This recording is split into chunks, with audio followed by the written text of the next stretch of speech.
The Maid and the Millionaire's Lesson. The grand chandelier shimmered like captured sunlight in the mansion's ballroom, scattering golden light across polished marble floors.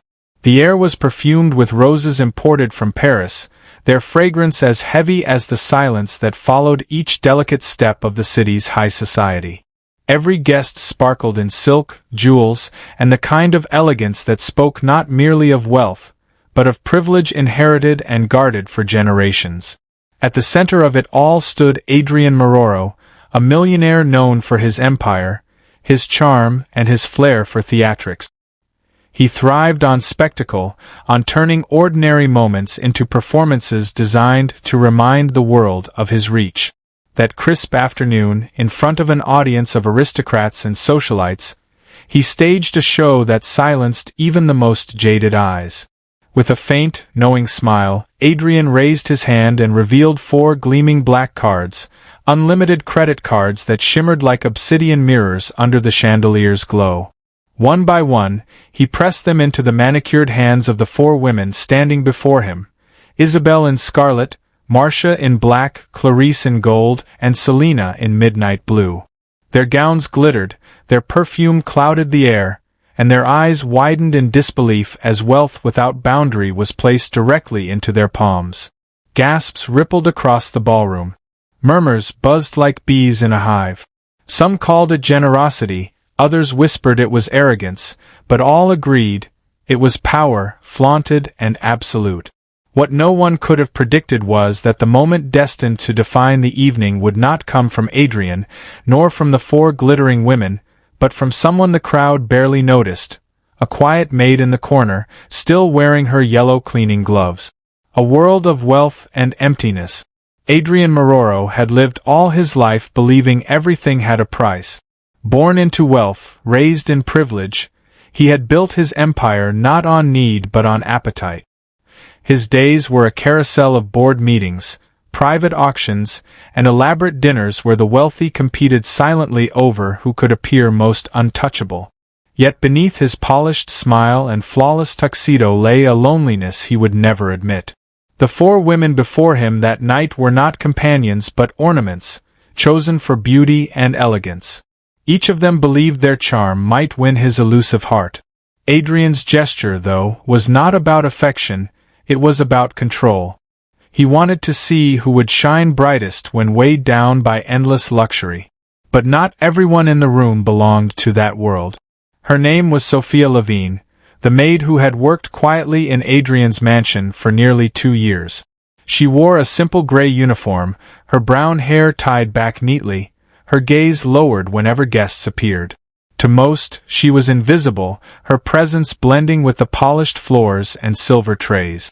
Yet behind her quiet composure was a story none of the glittering guests could imagine. Sophia was a widow and a mother. Her husband had died in a factory accident, a casualty of safety corners cut in the name of profit. Since then, she had raised her 8-year-old son, Elias, on her own. She worked long hours, sometimes skipping meals so he wouldn't have to, saving every coin she could in the hope of one day giving him more than survival. Question that changed everything. When Adrian's hand swept theatrically through the air, the women gasped and clutched their cards like crowns. Their eyes sparkled with dreams of villas in France, jewels to rival royalty, wardrobes of couture. The air buzzed with plans for indulgence. Then Adrian's gaze drifted, almost lazily, toward the corner. His eyes caught Sophia's for a fleeting second. A smirk tugged at his lips. "And you, maid," he called out, his voice echoing through the hall. "Tell me, what would you do if I gave you one of these?" The room froze. Forks paused midair. The 4 women turned sharply, their faces alight with amusement and disdain. The idea seemed absurd. The maid? With a card of infinite power? The very thought was laughable. Sophia froze. The tray in her hands trembled as though it carried the weight of the room's attention. Her instinct was to bow her head, to fade into the background as she always had. She was not meant to be heard. But then, she thought of Elias, of his thin frame and hungry eyes, of the questions he asked when he saw classmates with toys, clothes, and lunches he would never have. Sophia lifted her chin. For the first time, her voice carried not the weight of servitude, but of truth. "I would not use it for myself," she said, her voice trembling but clear. "I would open a shelter. For children who have no home. For mothers left with nowhere to go. For the hungry and the lost who wander this city with nothing but despair. I would build a place where laughter could return to those who have forgotten its sound." Her words were not rehearsed. They were not polished like the speeches of politicians or tycoons. They were raw, honest, real. And the silence that followed was heavier than gold. A millionaire confronts himself. The four women shifted uncomfortably, clutching their cards tighter, their faces tight with forced smiles. Adrian's smirk faded. For the first time in years, someone's words pierced the armor he wore. He had expected greed. He had expected desperation. Instead, he found sincerity, something rare enough to feel like a mirror.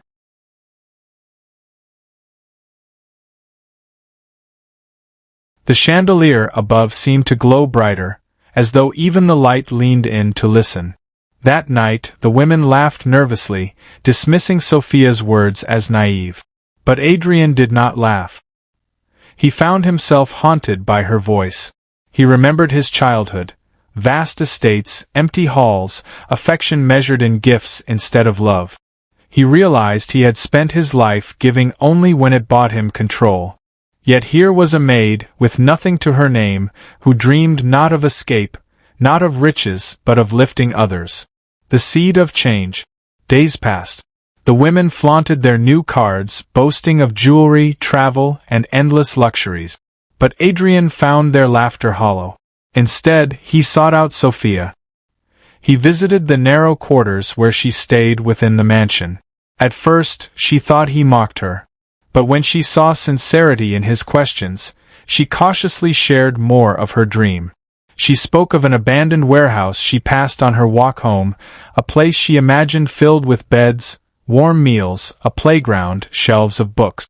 She dreamed of a haven where children would be safe, mothers supported, and hope restored. Adrian listened. For once, he did not interrupt. The press conference. One morning, Adrian called a press conference. The world expected another acquisition, another display of opulence. Cameras flashed as he stepped to the podium. But instead of boasting about business, he spoke of compassion. He announced funding for a new community shelter, an idea born not from consultants, but from a maid with the courage to dream. Reporters leaned forward, stunned. A millionaire known for extravagance was suddenly speaking of service, of hope, of responsibility. The story spread quickly. For weeks, people whispered not of Adrian's wealth, but of his change. A shelter of light. Months later, the shelter opened. Its walls were painted in bright colors chosen by children themselves. Small beds lined the rooms, shelves overflowed with donated books, and the scent of warm meals filled the air. On opening day, Sophia stood at the entrance, tears in her eyes, as she watched Elias laugh on the new playground. Mothers wept openly as they received food and shelter. And for the first time, the air was filled not with the cold glitter of wealth, but with joy reborn. Adrian stood there, too, not as the untouchable millionaire, but as a man humbled and inspired. He had discovered that true wealth was not in cards or jewels, but in the lives one touched. A lesson for all. That evening, Sophia sat with Elias in the shelter's dining room. Adrian approached quietly, watching as her son leaned against her shoulder, smiling for the first time in months. "Why did you say what you did that night?" he asked. Sophia looked at him, her gaze steady. "Because wealth means nothing if it doesn't heal. And because children like Elias deserve a world that doesn't forget them." Adrian nodded. In her simple words, he found more wisdom than in all his years of power. The chandelier in his ballroom still sparkled. The roses still arrived from Paris. The world still called him wealthy. But Adrian knew the truth. Wealth was not power. Wealth was kindness multiplied. And all it took was the courage of a maid to remind him. If this story touched your heart, Please don't forget to like, share, and subscribe to Kindness Corner. Your support helps us continue sharing stories that remind the world of compassion, second chances, and the hidden strength within ordinary people.